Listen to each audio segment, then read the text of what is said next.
오늘 우리에게 주시는 하나님의 말씀은 이사야 45장 20절부터 22절까지의 말씀입니다.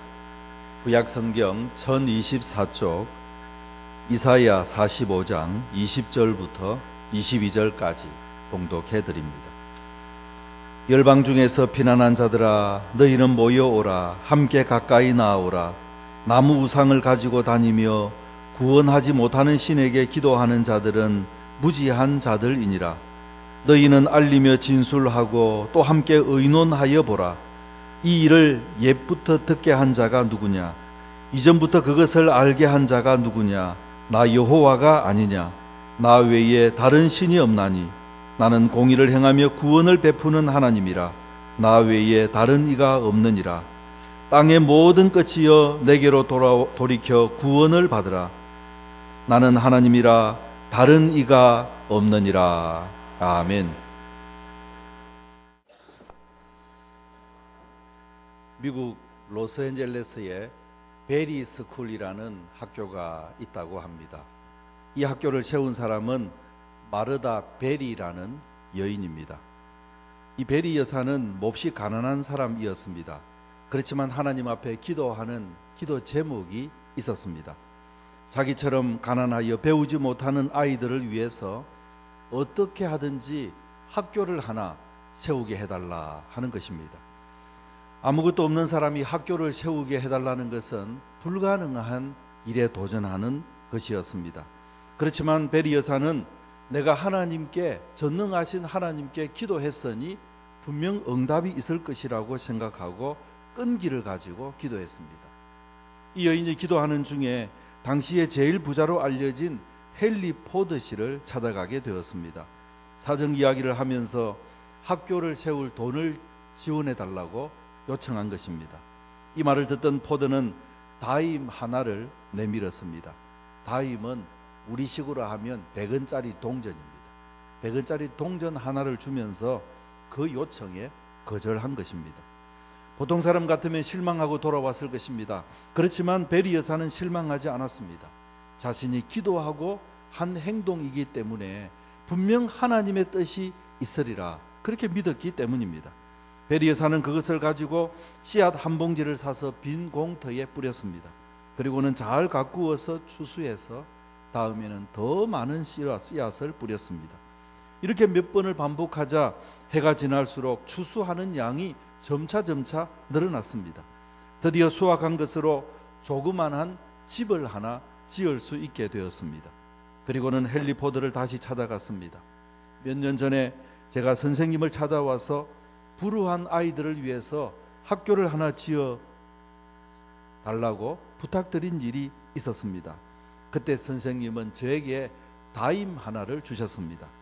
그 다임으로 이제 조그마한 건물을 하나 지었습니다. 와서 구경해 주십시오. 선생님을 정식으로 초청합니다. 이 헨리 포드는 자기의 길을 의심했습니다. 어떻게 100원짜리 동전 하나 가지고 건물을 지었다는 말인가? 그래서 이 포드는 자기가 직접 가서 그 학교를 방문해 보고 그리고는 어떻게 된 것인지 설명을 자세하게 듣게 되고 큰 감명을 받았습니다. 그 학교를 위해서 100만 달러, 우리 돈으로 하면 10억 원을 지원해서 베리 스쿨이 세워지게 되었다 하는 것입니다. 이 베리 여사는 100원짜리 동전에서도 거대한 학교가 세워지는 것을 볼 줄 알았던 믿음의 사람이었다 하는 말입니다. 사랑하는 성도 여러분, 2013년 마지막 주일입니다. 지난 한 해를 어떻게 보내셨습니까? 혹시 사소하게 여겨지는 일이다 생각하고 무시했다가 큰 어려움을 당한 적은 없습니까?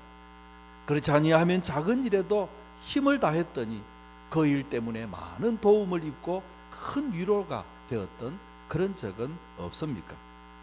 오늘은 본문을 통해서 2013년 한 해를 어떻게 점검해야 될지, 그리고 또 어떻게 새해를 설계해야 될지 하는 것을 본문을 통해서 나누면서 하나님의 음성을 듣고자 합니다.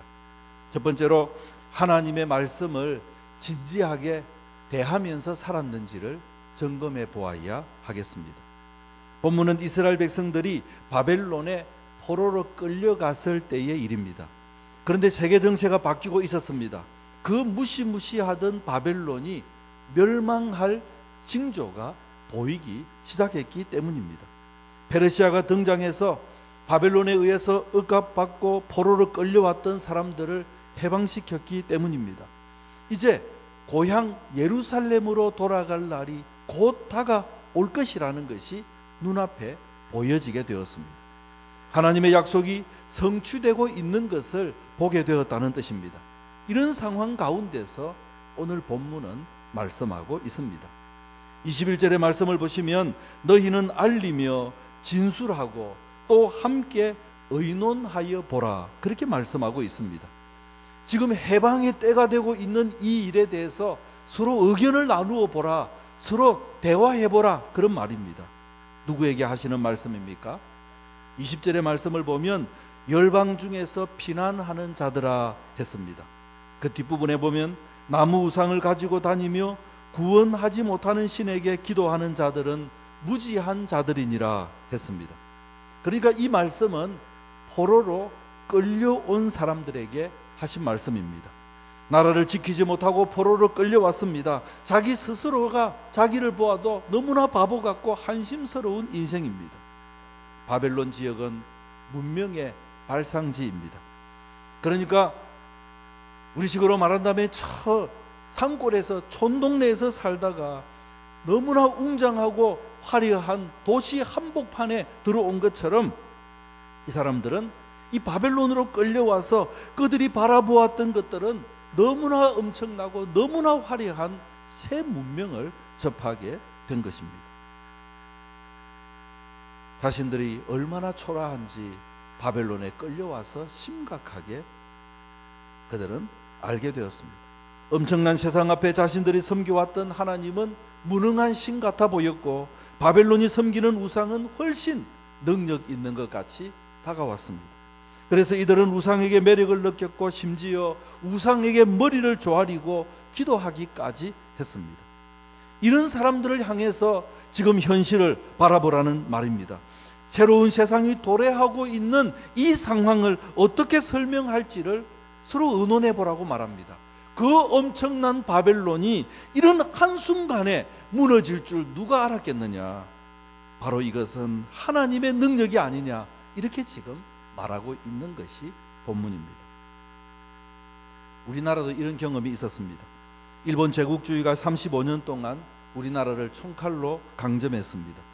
일본이 하루속히 망하기를 바랬습니다마는 일본은 망하기는커녕 더욱 승승장구하면서 아시아의 모든 나라들을 아시아 전역을 침탈하는 것을 보았습니다. 이런 상황에서 많은 민족 지도자들이 일본에 협력하게 되었습니다. 일본에 협력하면서라도 우리 민족을 그들이 허락해주는 조그마한 틈이라도 생기면 우리 민족을 지켜내야 되겠다. 일본이 저렇게 승승장구하는데 오랜 동안 우리 민족이 식민지 지배를 받게 되면 민족 정체성마저 잃어버리면 어떻게 된다는 말인가, 이렇게 생각했습니다. 일본 제국주의가 그렇게 속히 망하리라고는 꿈에도 생각하지 못했기 때문입니다. 곧 망할 그 세계를 바라보지를 못했다는 말입니다. 오늘 본문도 마찬가지입니다. 사람들은 망할 것 같지 않는 바벨론 앞에서 절망했습니다. 신앙도 죽어버렸습니다. 그런데 지금 분위기가 그 엄청났던 바벨론이 한순간에 망할 징조를 보이고 있는 것입니다. 이루어지지 않을 일이, 기적 같은 일이 지금 자신들의 눈앞에 펼쳐지고 있는 것입니다. 불가능한 일이 지금 현실이 되어 오고 있습니다. 어떻게 이런 일이 가능한지 연구해 보라는 것이죠. 어떻게 이런 일이 가능한지 서로 대화를 나누어 보라고 말씀하고 있습니다. 21절 중간 부분부터 보면 이 일을 옛부터 듣게 한 자가 누구냐, 그 전부터 그것을 알게 한 자가 누구냐, 여호와가 아니냐, 나 외에 다른 이가 없느니라. 무슨 말씀입니까? 이 불가능한 일을 하나님께서 하셨기 때문에 현실이 되었다는 것입니다. 결코 바벨론이 망할 시점이 아닙니다마는 하나님께서 이미 옛날부터 말씀해 놓으신 그대로를 이룩하기 위해서 지금 이 바벨론이 망해가고 있다는 뜻입니다. 하나님의 말씀은 한치의 어긋남도 없이 그대로 이루어지기 때문이라 하는 뜻입니다. 그렇다면 우리는 여기에서 깊이 생각해 보아야 합니다. 하나님께서 말씀하시는 것이 그대로 이루어진다면 지금 우리는 하나님의 말씀에 대해서 어떻게 받아들이는 사람들이 되어야 하는 것입니다. 하나님의 말씀이라면 그 말씀이 아무리 허무맹랑해 보인다 하더라도, 그 말씀이 아무런 현실성이 없는 것 같아 보인다 하더라도 하나님의 말씀이라면 그것은 진지하게 연구해야만 한다는 것입니다. 하나님의 말씀이라면 결코 무시해서는, 버려버려서는 안 되기 때문입니다. 아무리 바보 같은 소리라 하더라도, 아무리 현실성이 없어 보이는 것 같아 하더라도, 지금은 안 된다고 그런 생각이 든다고 하더라도 그 말씀을 버려서는 안 된다는 것입니다. 왜냐하면 그대로 될 것이기 때문입니다. 사랑하는 성도 여러분, 지난 한 해를 돌아보시기 바랍니다. 하나님께서 말씀하시는 것을 그대로 될 줄로 믿고 살았던 한 해였습니까? 그렇다면 참으로 복된 신앙생활을 했다고 하겠습니다. 엉뚱한 말씀이라고 생각하고 무시하고 하나님의 말씀이라고 하는 것이 어떻게 내 생각보다도 못한가, 이렇게 만약에 생각을 했다면 우리는 다시금 지난날에 잃어버렸던 그 하나님께서 감동으로 나에게 주신 말씀을 어디에서 놓쳤는지 그것을 찾아서 다시금 기억해야 할 것입니다. 새해에는 하나님의 말씀을 진지하게 받아들이시는 믿음의 사람들이 되시기를 주님의 이름으로 축원합니다. 두 번째로, 그러면 하나님의 말씀을 진지하게 받아야 하는 이유가 무엇입니까? 그것은 하나님만이 우리의 구원자이시기 때문입니다. 오늘 본문 22절의 말씀을 보시면 땅의 모든 끝이여 내게로 돌이켜 구원을 받으라. 나는 하나님이라 다른 이가 없느니라. 그렇게 말씀했습니다. 이 말씀을 좀 쉽게 풀이해 본다면 모든 사람들아 나에게로 향하고 나의 도움을 받으라. 나 외에 너를 구원할 이가 없다. 이런 뜻이라 하겠습니다. 하나님께로 돌이켜야 구원을 받는다는 말입니다. 다른 어떤 곳에서도, 우리가 보기에 힘이 있는 것 같아 보이는 어떤 것에서도 나를 구원할 구원자가 되지 못한다는 뜻입니다. 하나님만이 우리의 구원자라는 것을 믿으시기를 바랍니다. 그러므로 내 인생의 문제를 해결하기 위해서는 하나님께로 돌이켜야 하는 것입니다. 이 돌이킨다는 말은 방향을 전환한다는 의미가 아닙니까? 세상을 향하던 데서 이제는 방향을 돌이켜서 하나님을 향해야만, 그래야만 우리 인생이 진정으로 승리할 수 있다는 의미입니다. 세상에는 희망이 없습니다. 잠시 힘이 있는 것 같아도, 잠시 내 인생의 운명을 쥐고 있는 것 같이 다가온다 하더라도 그것은 곧 무너질 수밖에 없는 것이 세상의 힘입니다.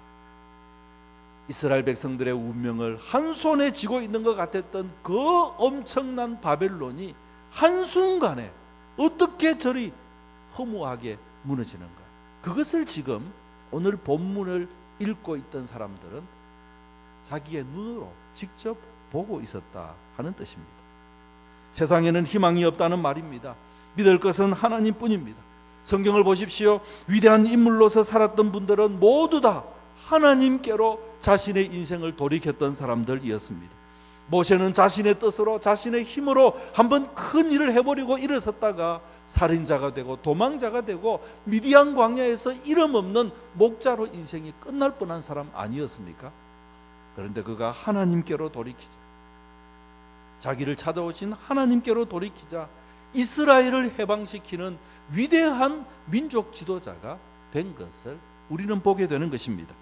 갈릴리 바다에서 물고기 잡던 어부들이 예수님을 만나서 예수님께로 인생을 전환하자 그들은 온 세계를 뒤엎는 그런 사도들이 된 것을 우리는 보게 되는 것입니다. 하나님을 만나야 인생의 문제가 해결된다는 것을 믿으시기를 바랍니다. 마가복음 5장을 보면 예수님께서 회당장 야이로의 딸을 살리는 장면이 나옵니다. 예수님께서 야이로의 집으로 가시는 도중에 그 딸이 죽었다고 연락이 왔습니다. 사람들이 통곡하면서 이제는 끝났으니 예수님을 더 이상 모시고 올 필요가 없다는 것입니다. 그때 예수님께서 말씀하셨습니다. 마가복음 5장 39절입니다. 너희가 어찌하여 떠들며 우느냐? 이 아이가 죽은 것이 아니라 잔다. 모든 사람들이 예수님의 말씀을 비웃었습니다. 상황도 모르는 어리석은 말이라고 생각했습니다.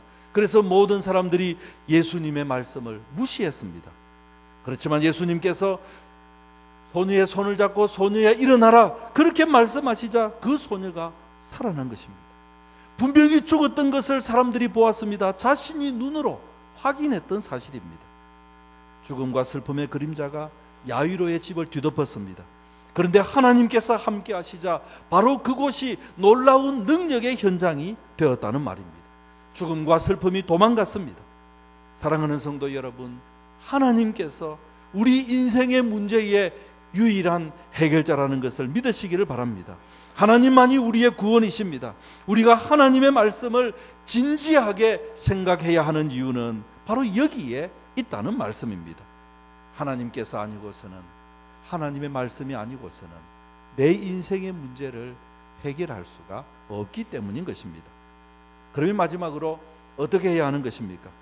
23절의 말씀을 보면 내가 나를 두고 맹세하기를 내 입에서 공의로운 말이 나갔은즉 돌아오지 아니하나니 내게 모든 무릎이 꿇겠고 모든 혀가 맹세하리라 하였노라 했습니다. 이 부분의 번역은 조금 정확하지 못한데 새 번역은 이것을 이렇게 번역했습니다. 내가 나를 두고 맹세한다. 나의 입에서 공의로운 말이 나갔으니 그 말이 거저 돌아오지는 않는다. 모두가 내 앞에 무릎을 꿇을 것이다. 모두들 나에게 충성을 맹세할 것이다. 무슨 말씀입니까?